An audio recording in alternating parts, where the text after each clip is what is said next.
All right. All right, everybody. We're in chapter 2, and I forgot to record. So we're going to run through this just real quickly. Last time we talked about energy and the fact it's the ability to do work. We talked about how this energy is interconverted through the first law of thermodynamics. We got into talking about metabolism, anabolic and catabolic. And the bioenergetics is the big $2 word we use to break down what it means to break down carbs, fats, and proteins into energy. We said this energy in inorganic reactions, basically you're usually putting energy into a process and making it bigger or anabolic. And exergonic reactions are reactions where you're releasing energy, and usually these are termed catabolic reactions. But then we got into talking about ATP, and that's the common molecule that everything is broken down into. All energy is used at rest and during exercise. And ATP is the energy currency of the cell because everything is broken down into ATP. The challenge is we don't have it in high amounts, and we're always having to regenerate it in our body. And when we talk about ATP, that means we have 3 phosphate groups, and there are bonds here between these phosphates. And when you cleave these or break these apart, energy is released. And so then this slide is just showing you, hey, you break off this terminal phosphate and you get ADP plus this inorganic phosphate plus energy to do work. And I didn't mention this a second ago, but this is where we first, when we start talking about supplements, everybody loves to talk about supplements. I did years ago research on a supplement called ribose. And the whole goal of ribose here, if you can, the mechanism of action, it's supposed to work in that, okay, if you have more ribose, then you can actually generate more ATP. In theory, it sounds like it's good. It sounds like it works, but when you test it in a lab, it doesn't. I think we did bench press or something that's really a high intensity effort, and having additional ribose did not work. But when you take ribose and adenosine, adenine, which is a nucleotide base, and ribose, that's adenosine, and then here's your phosphate. But yes, this is kind of the first place where we start even talking about supplements, because ribose is still, if you go to GNC or one of these other, maybe even like a Walmart, they still sell this stuff. Doesn't work, but they still sell it. But then we said there are 3 different ways that we actually generate this ATP: creatine phosphate, glycolysis, and then oxidative phosphorylation, just a big fancy word for aerobic system. And just know that when you talk about aerobic system, you're not only able to break down carbohydrate, but you're also able to break down fat and protein as well, if you need to. But ultimately, you're going to be producing ATP at various levels. The creatine phosphate's only going to generate 1 ATP per creatine phosphate molecule. Running through glycolysis is going to produce 2 or 3. Oxidative phosphorylation is going to produce up to 36 to 38. We can get into that next chapter, all right? But now let's talk about the next piece to this, which is when we look at calories, if you remember that definition, it's the amount of energy needed to raise 1 gram of water 1 degree Celsius. You remember that high school definition of a calorie. Problem with that is, if you go back and listen to the definition, the amount of energy needed to raise 1 gram of water. What is a gram? Somebody in the chat, just type it in. What's a gram? A measure of what? What kind of measure is it?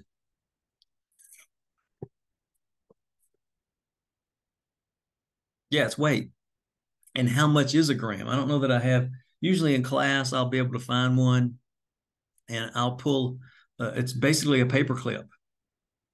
So it's not much. So what we do instead of calorie is we interchangeably use something called a kilocalorie. And so a kilocalorie, the definition would be the amount of energy needed to raise 1 kilogram of water 1 degree Celsius. And so that's a lot more, right? Kilogram versus a gram. And so that's why we do that. And then what it comes to, if you look at a label, that's what you find on your nutrition facts panel, right? It's calories. It's actually kilocalories. We use them interchangeably. There's a difference, but for us, we typically use them interchangeably. And here's the big question: how do they get those calories? Using this definition, how do they get those calories on the food panel, like the nutrition facts panel? What do they do to the food? Anybody know? Some of you had this in class before. My nutrition students need better know this. What do they do to the food to get the calories? To know how many calories? Like you're probably eating something for breakfast in a package. There's a machine. There's certainly a machine. Yeah, so you see something like this, and it says, okay, this cereal has 110 calories, right? And you see all the, yeah, bomb calorimeter. That's exactly right. So it looks something like this. And I'm not going to go into all this, but essentially, it taking the definition we just used, and there's water in this insulated chamber, and then there's a thermometer here to measure how high the temperature goes up. But basically, what you do is you burn the food.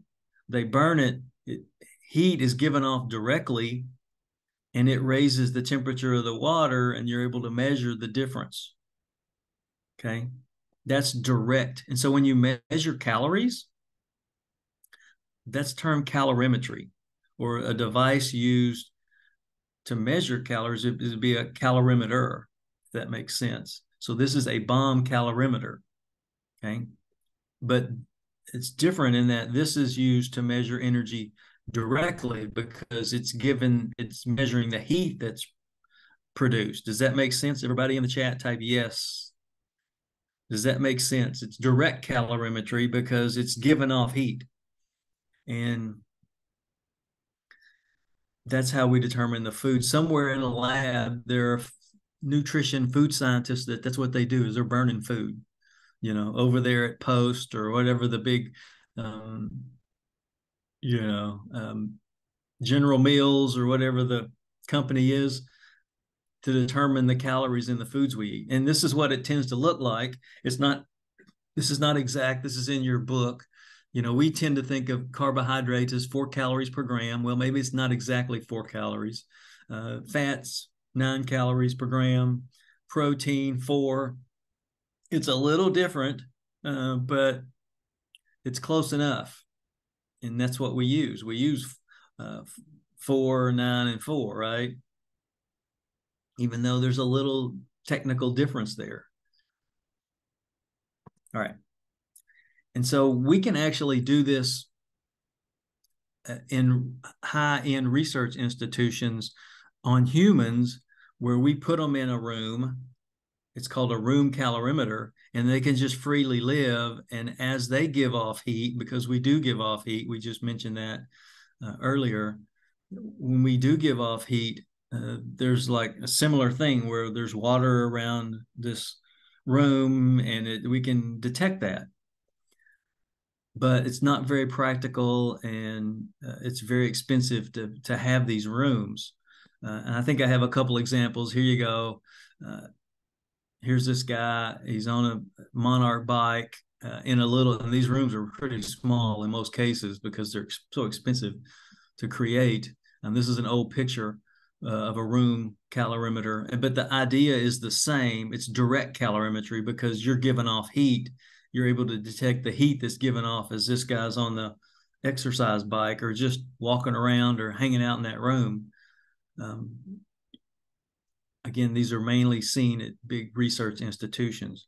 How we usually measure energy is through what's called a metabolic cart. How many of you have heard of this before?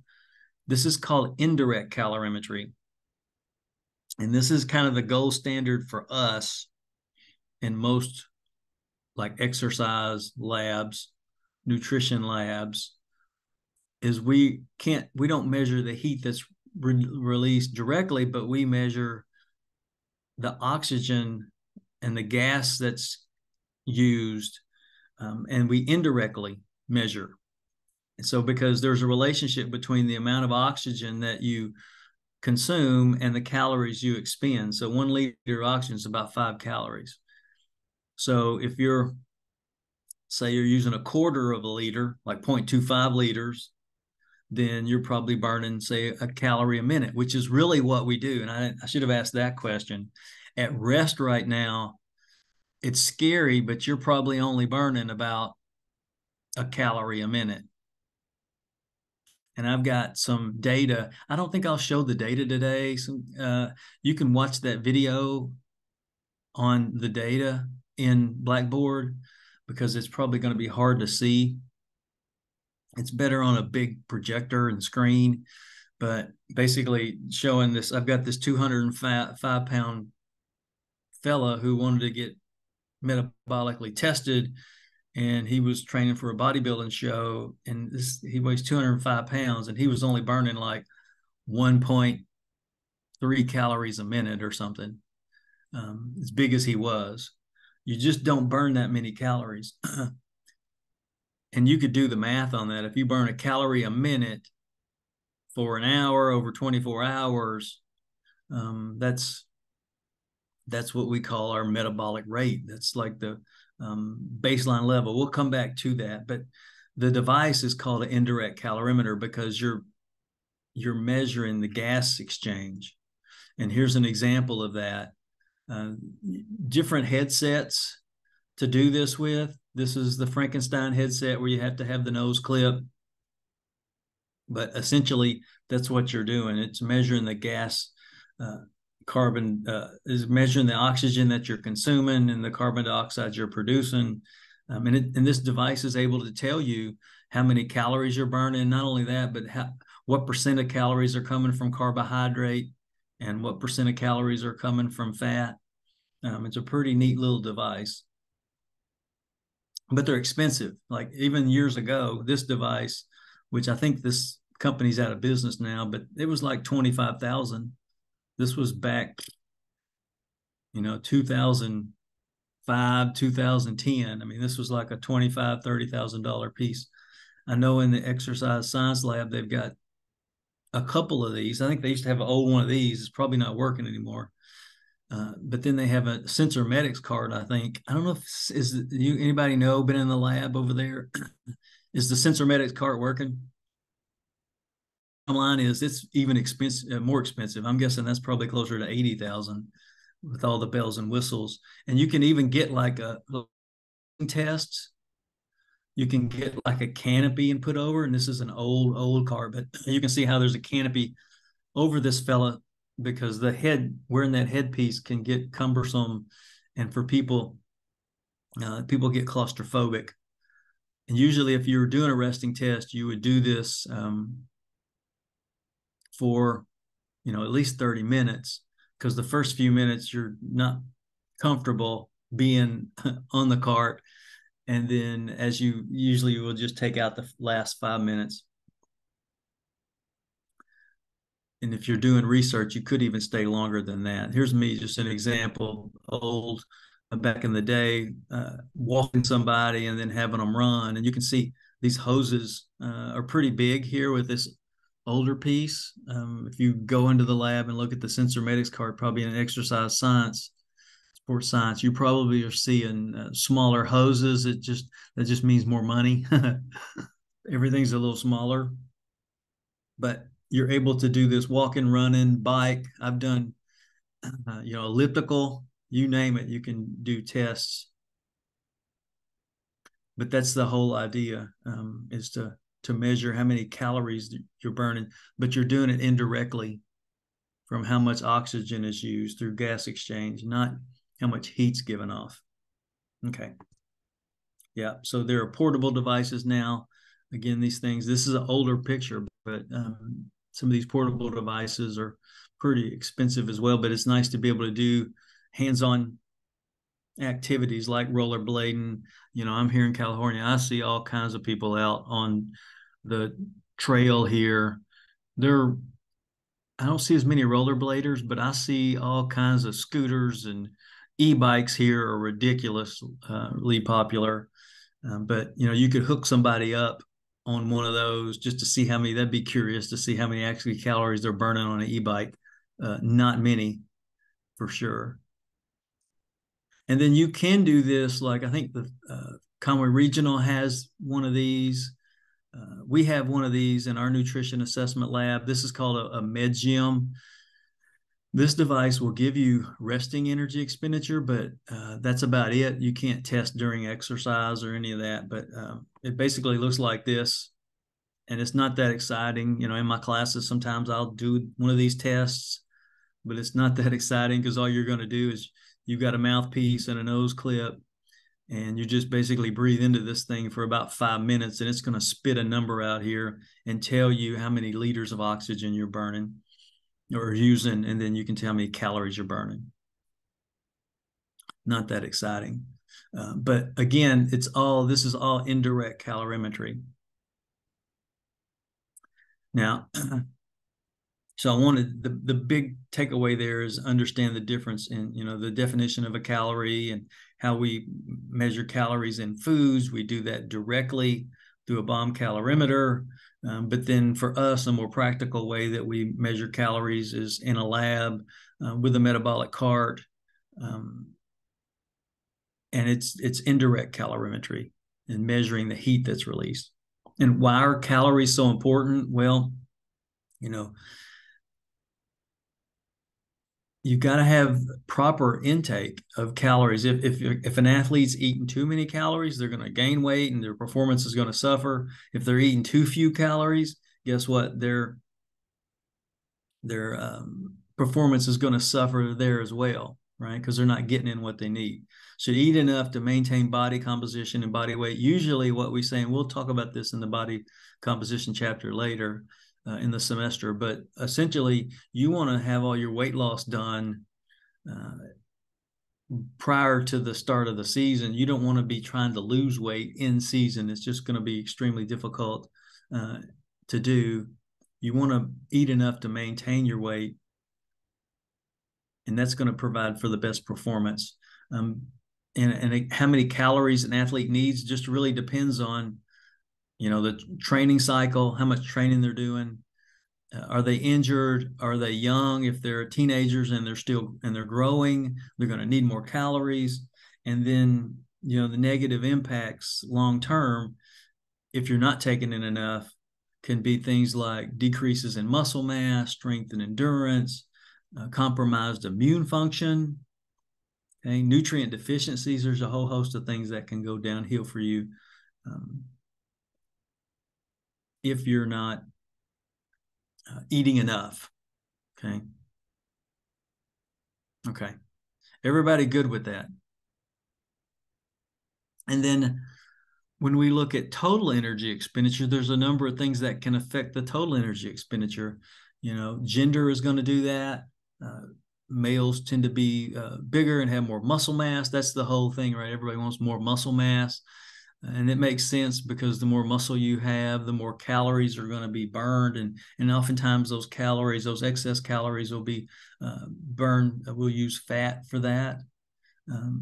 But there are other things that can affect how much you're expending as well, like hormones for people who maybe have a thyroid problem and their thyroid, slows their metabolism. And then obviously training, how much training you're doing. If you're in there training 5-6 hours a day, then yeah, you can get away with eating a lot more. Here's just showing you a couple examples of how many calories some of these top athletes expend, like Tour de France cyclists. One study showed they're burned about 7,000 calories a day. So that means they got to eat 7,000 calories a day just to maintain their weight. If you're a professional soccer player, there was a study and they showed about 3,500. And then female Olympic gymnasts around 1,900 to 2,000. You may be thinking that's a lot, but the truth is these female gymnasts are usually pretty small and young. And so for 2,000 calories is probably quite a bit, actually. And then this is one of my favorite, Michael Phelps, a long time ago, but I've kept this quote just because it's just so impressive. It says his recipe for success is eating 12,000 calories a day. How many of you probably know you don't need, some of you may not need 12,000 calories in, like, I don't know, a week, 5 days. But he was eating 12,000 calories a day. And if you know, he's probably in peak training during this time. He may be spending 5, 6 hours in the pool a day. That's a lot, and that's a lot of calories. He's a big fella anyway. So 12,000 calories, just to show you how many calories some of these athletes may need. Yeah. Yeah. Even when you were back running, yeah, you didn't need that many calories. Um, I think that's one of the things I wanted to show this for, is so you realize some of these athletes can really be generating a lot of energy and using a lot of energy. And so to maintain their weight, they've got to eat more. So, because you don't want them losing a ton of weight when they're trying to perform well. But you also probably know that you could get, if you're eating 12,000 calories a day, you could probably get away with eating an extra Snickers bar or two and be okay. So, all right. And then that leads us to, so we'll talk about this energy balance equation, and then we'll get into looking at the calculations. So get ready, because we're getting ready to start the calculations piece. So find your calculator, get your sheet of paper. But we know that there's this energy balance. Now, the truth is, it's not as simple as a math equation, but you get the idea, right? As far as energy in is coming from the foods that you eat and drink, and then energy out is coming from, the calories that you're burning, your body's using at rest, plus physical activity, plus we have what we call the thermal effect of food. It kind of looks like this. We know it's not this simple because hormones can come into play. There's just a lot of different things. But when we look at it, energy in is what we were talking about with Michael Phelps, and he's burning all these calories, so he's trying to eat to maintain his weight. But what we're going to calculate now is how many calories athletes should eat, right? And so 67% of this is coming from metabolic rate, 20 to 30% from physical activity, and then about 10% from what we call the thermal effect of food. The thermal effect of food in your book, I didn't bring the book over here in front of my computer, but most books will say it's 5 to 15%. I usually just take the middle and go 10%. Some dietitians won't even consider thermal effect because it is a small number, but I usually always want to show this for people. And I'll even use it in our calculation just to add a little bit extra. But it's thermal effect is just the amount of energy that's needed to digest the food that you eat. So there's a small amount of calories that are needed for that, and energy. Of these, obviously, the metabolic rate is where you're getting the majority of your calories. And that's just the metabolic rate is just the energy that you're expending if you were just to sit there for all day and do nothing. It's the energy that your body needs to sustain life. And then your physical activity is obviously related to movement. Now, of the three, physical activity, and write this down, physical activity is the one that can be manipulated the most. Just like with Michael Phelps, if he's swimming in the pool for 5 or 6 hours, that physical activity component, we have it 20 to 30% here, but it could go up to higher than that, if that makes sense. If you're out exercising and you burn 1,000 calories, well, that could be If you're only your metabolic rate's 2,000 and you just burned 1,000 with calories or from exercise, that we know that can be a lot. So that's the one that could be manipulated the most. For most people, we don't worry about it because they're so inactive, right? So it might even be less than 20%.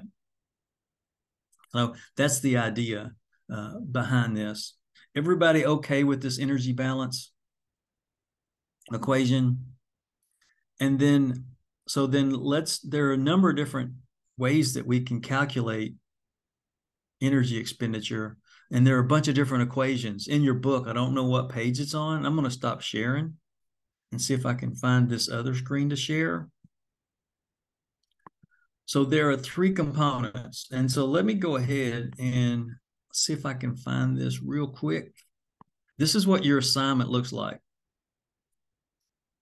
Everybody's, let me go. Can you see that okay? Type in I'm moving this around. Can you see this? Let's see if I can find my chat.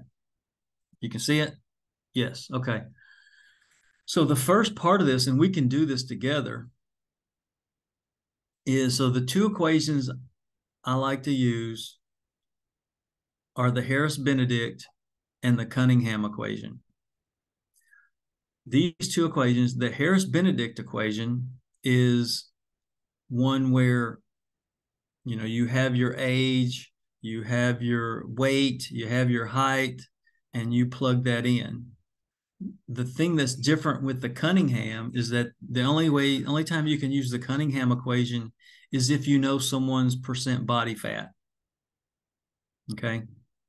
If you know their percent body fat, then you can use the Cunningham equation. If you don't, then you can't. What we'll do here in this in the homework is we'll just let you estimate what you think your body composition is. Okay. And we'll go from there. So let's start with the Harris-Benedict. And just know that when you have these equations, and I know there's a bunch of different ones, like there's Mifflin-St. Jeor, there's just a bunch of different equations. Just pick one. And for us, for the purposes of doing this homework assignment, use the ones I've given you, the Harris-Benedict and the Cunningham equation. And you'll find those equations in Blackboard in your book. I know they're in your book as well. I'm going to share another screen and show you, because I think I have these pulled up somewhere, the actual equations. So they're different. There's a metric version, and then there's an imperial. Imperial just means you're using pounds and you're using inches. You can also call them the English version. So here are the equations. This is the Harris-Benedict, and they're different for men and women. So this is a constant, 66.47 plus 6.24 times weight in pounds plus 12.7 times height in inches minus 6.75 times age in years. All you're doing is just plugging these in. And for females, it's, the numbers a little different, but these are all constants. And then for the Cunningham equation, it's pretty simple. It's the same for everyone. It's 500 plus 22 times kilograms of fat-free mass. Okay. We'll come back around to that. Okay. So what I want to do is I want you to take your information and go back to and I'm going to take these. I'm going to take this. And maybe what we do is I'm going to just on this sheet. So you want to just make up one and do one here real quick. Let's say we've got a male and it's 200 pounds. They're 200 pounds and they're, how many inches you want to be? Let's say they're 70. Well, let's just do, let's do 70 inches. Okay. And they're 22 years old. All you're doing, and someone who has a calculator handy, basically all you're doing is you're just going in here and you're putting in 200 pounds, you're putting in 70 inches, and you're putting in 22.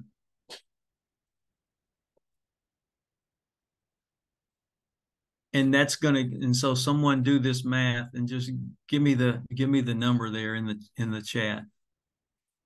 Everybody following what I just did?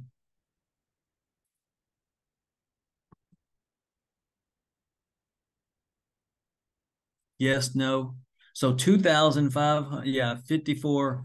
Good. So that's, and again, the 9.7, everybody see how there's the Karen put the 9.7. You don't have to worry about, so just round that up. So just go, because there's going to be whole numbers, 2,055 calories, 2,054 calories. Okay. So now what I want you to do, and that's the first part of this, if you look at that assignment, the first part of the assignment, if I go back, is to do your own. So I just changed share. So I want you to go in and calculate your resting energy expenditure. That's the first step of this, is to calculate your resting energy expenditure. So write this out, put in your numbers, and then give me your resting energy expenditure. That's step one in doing this, because we're going to take into consideration all three components.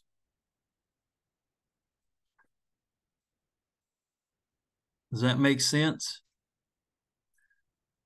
So right now, do the math for me, and I will give you a minute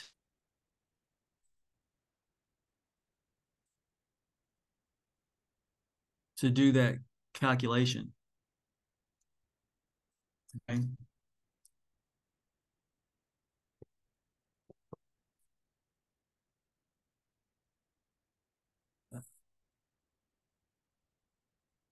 Okay.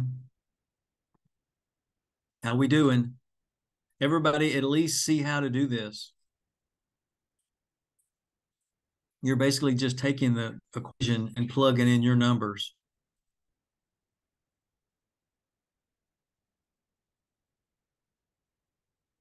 Are we good on that? And then with the Cunningham equation,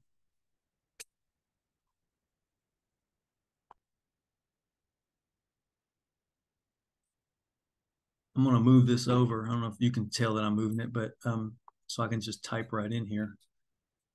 With the Cunningham equation, it's 500 plus 22 times kg of fat-free mass. That's the Cunningham equation. So what you've got to do is, someone in the chat, we just used somebody who had, what did we say, 200 pounds. They were, is that what I put in there? Let me look. Yeah, 200 pounds, 70 inches, and 22 years old. Well, you don't have to worry about age or height for this equation, but you do need to know kilograms of fat-free mass. So how do I get that? So if you got to just, let's just say we did their body fat. Somebody in the chat type in a body fat percentage for this individual. Just anything. This will also let me know that you're paying attention. 15%. Okay. So if they're 15% body fat, think about this. If they're 15% fat, how much are they fat free? If I had $1 and I gave you 50 cents, how much would I have? Yeah, exactly, 85. So they're 85% fat free. So then how you get that is you just take the 200 pounds times 0.85, and that gives you the fat free. What is that, somebody? 85%.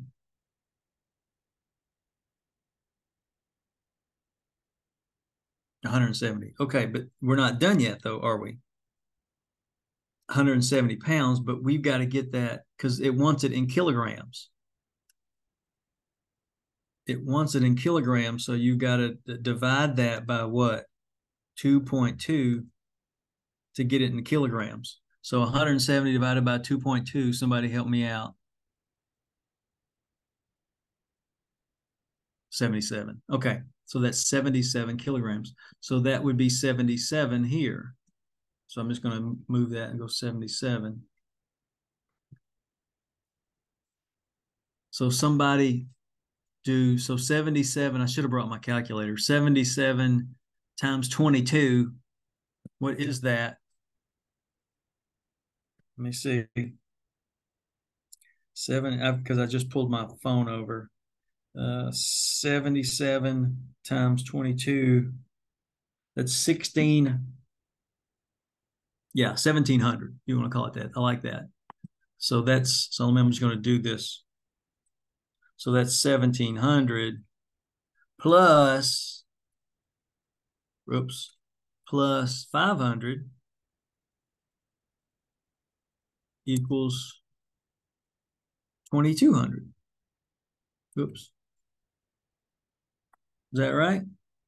Plus 500. Oops, I pushed the wrong button. 2200. Does that make sense?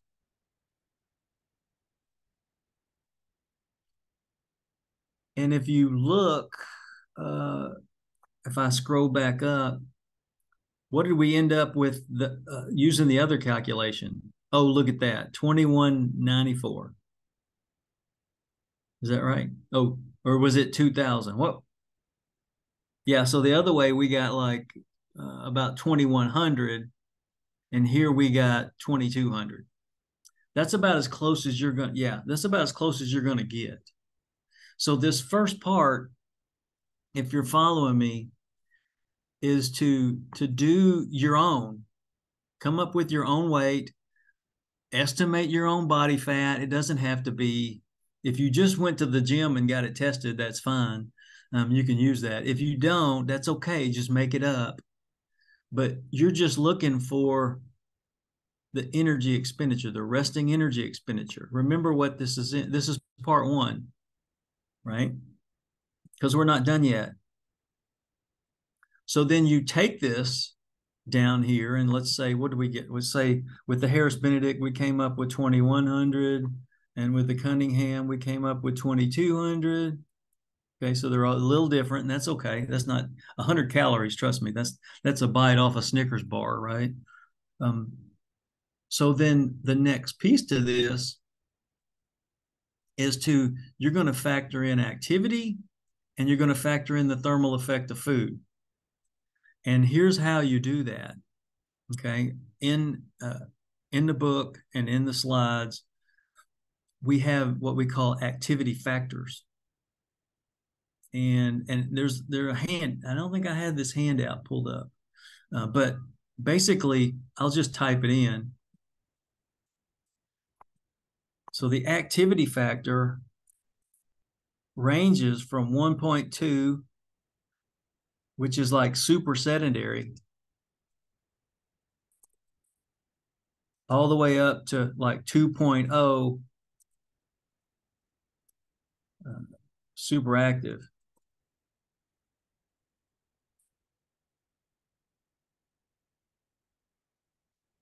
Okay.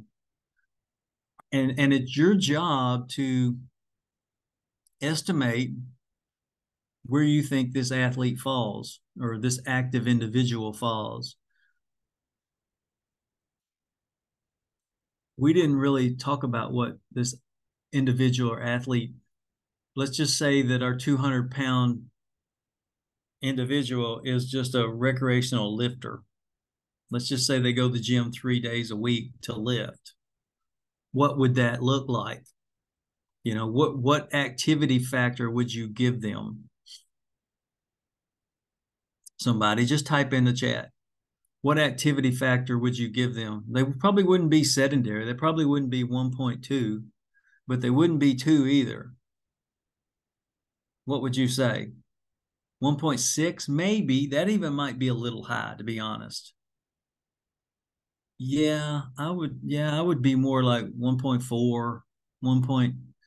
Something like that. Here's the deal. There's no perfect answer.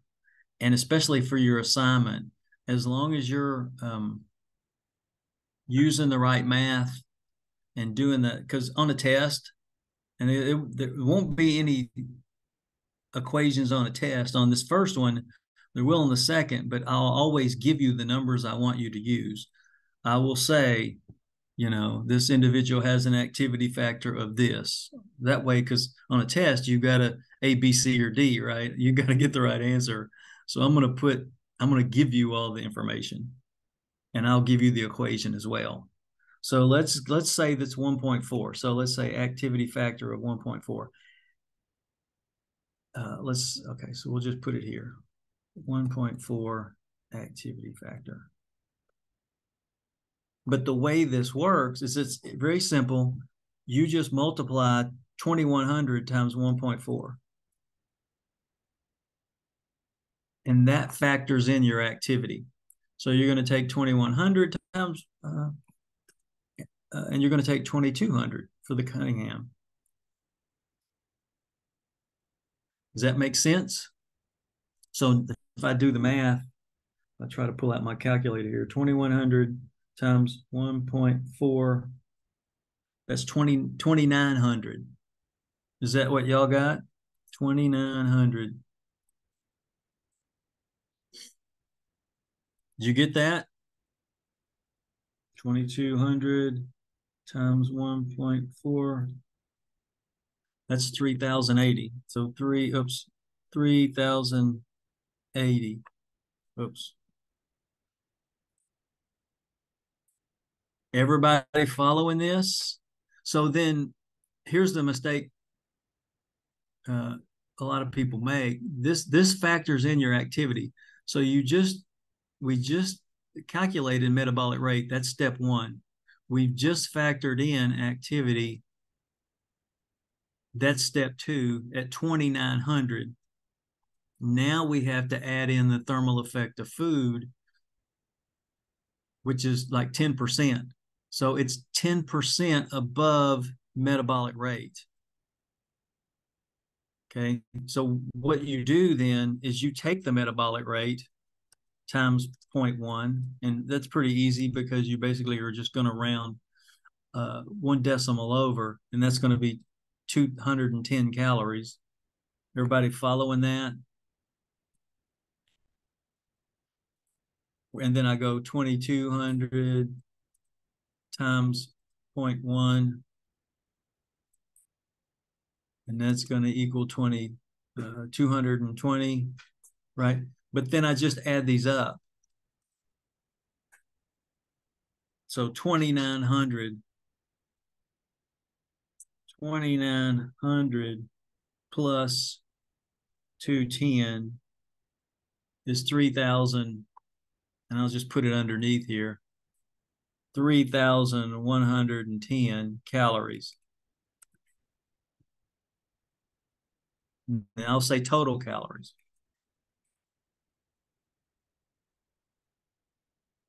And then for this one, it's going to be 3080 plus 220, and that's going to be 3300. Oops. Let's see if I can scroll this up. Everybody follow how I did that? 300 total calories. Everybody see that? So the first step, and this is what you're going to, this question one here in your assignment, basically the part A is you just calculate your resting, right? You use those formulas, the Harris-Benedict formula, the Cunningham formula, and you calculate just your metabolic rate. And then in part B, you factor in activity by using this activity factor. And then you add to that the thermal effect of food, which is that extra 10%.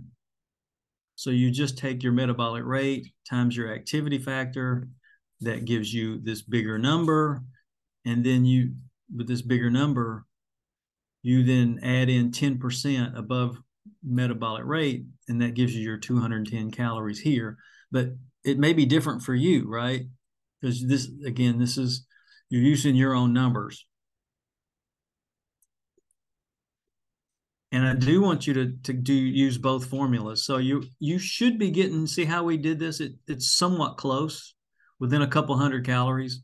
If you got like 1,000 calories off, okay, maybe something you did wrong.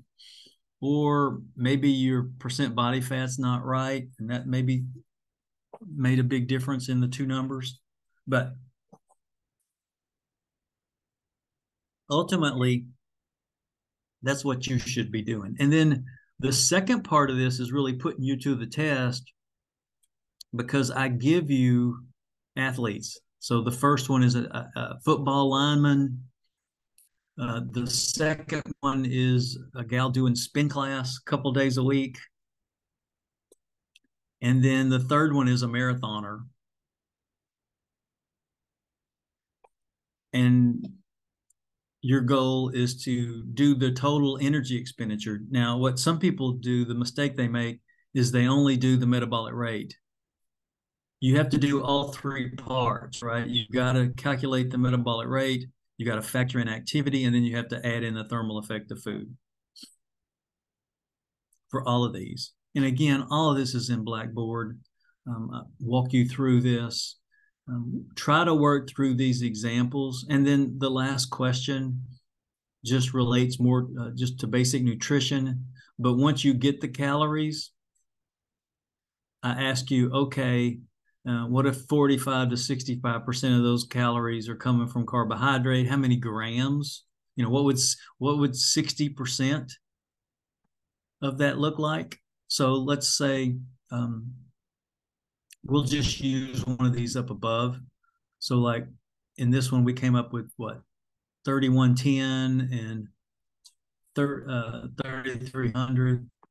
So with the Harris-Benedict 3110, and with the Cunningham 3300, how do I get 60% of this? So if we want our carbohydrates to be 60% of total calories, what am I going to do here to get that number 60%? Come on now. What am I going to do? Yeah, you're going to multiply. That's it. Yep, by 0.6. Good. And you're going to do this by both of these by 0.6, 60%. And then if you do the math, let's see if I can do this. That's going to be 1980 calories from carbs. And this is going to be times 0.6, 1886, 1866. Everybody following how? Yeah, so there you go. But we're not done yet, because I also ask you, how many grams of carbohydrate would that be? How am I going to get that? Divided by 4, right? So if I take 1866 divided by 4, that's 466 grams of carbohydrate. I'm just trying to get you to think about the numbers. So 1980 divided by 4, that's 495, equals 495 grams of carbohydrates. Everybody seeing how we're doing this? Now, again, I just used the information from the first question, but you're actually going to, in question 3, you're going to be doing these 3, the lineman, Sarah, and then the marathoner. Okay, in here. And you'll see as you're going through this. Any questions? If you do have questions, feel free to reach out and I can walk you through this. So the assignment is due Sunday at midnight. If you have trouble over the next day or so trying to work through these, hopefully this has been kind of a little tutorial. Again, sorry, I'm doing this on the actual sheet example. I don't know if that's good or bad, but you have everything that you need in Blackboard. You've got the formulas, which you probably have those in your book as well. You got this activity factor sheet that you can use. And then there's also probably that in your book too.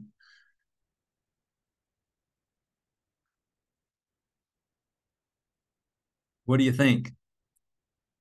Can you handle this? Type in the chat if you feel, because I understand some people like me when I was younger, I wasn't the best at math either, and I got a little, it usually would take me 2 to 3 times longer to do something than friends of mine because I just was a little slower and worked a little slower, but I got it done. And you can do this too. Everybody okay with how? Yeah, got 2 thumbs up. Okay. I like it. Okay. Yeah, you again, I'm not trying to scare you or any of that. It all comes back to this, right? Because that's what we just did. We just calculated, using the formulas, the equations, Harris, Benedict, and Cunningham, we calculated the metabolic rate. Then we factored in activity using that activity factor, right? From 1.2 up to 2. Again, use your best judgment on where they should fall. Again, you're not getting it right or wrong based on your activity factor you pick. As long as you're doing the math right, that's what is the most important thing. And then once you factor and you get this number after you factored in activity, you take 10%, not of this number, right, but of the metabolic rate. You take 10% of the metabolic rate and you add it to this overall number to get the total. Okay. And if you need help, like I said, I've got you. If I share, let's see if I can do this real quick one more time, and then we'll get you out of here. Let's see. I've got this somewhere. Yeah. Let's see. Here we go. Yeah. So you see, I've got I've got the energy expenditure homework video. Try to do your work on your own, and then if you get stuck, you can reach out to me, or you can always just watch the video. And I've got this video in here too, where I do this on a whiteboard to help you along the way. Like I said, here's another example that I have for you. And then the formula sheets and all the things there too. Okay. Everything you need is in there. I just wanted to do a walkthrough of the parts to this. So what we'll do next time is we'll come back and we'll wrap up energy expenditure and we'll move on to energy systems.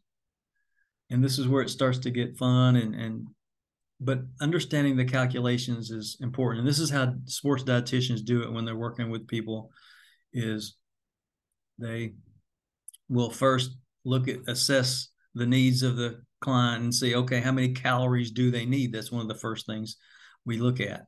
All right. Everybody good? Ella, Alex, Gage, Hannah. All right, everybody. Thanks for hanging in there with me. I'm still sick. I'm getting better. I don't know if you can tell my voice is still kind of scratchy. I don't know what I've had, but it was something that sent me for a loop. But I appreciate all you being here. And I haven't said this already, I have started to put all the videos in a separate folder. So you should be able to see a folder in Blackboard that says something like live class recordings, because I know sometimes, like we talked about, I may be in one chapter and then move to the next, and I don't know where to put that video. So I'm just putting them in a folder, and watch to your heart's content. And if you want the short versions and chopped up versions, then you just go to the recordings I've already done. How's that sound? All right, everybody, we'll call it for today, and we'll see you on Tuesday. Work hard, and if you have questions around those calculations, let me know. All right, bye for now.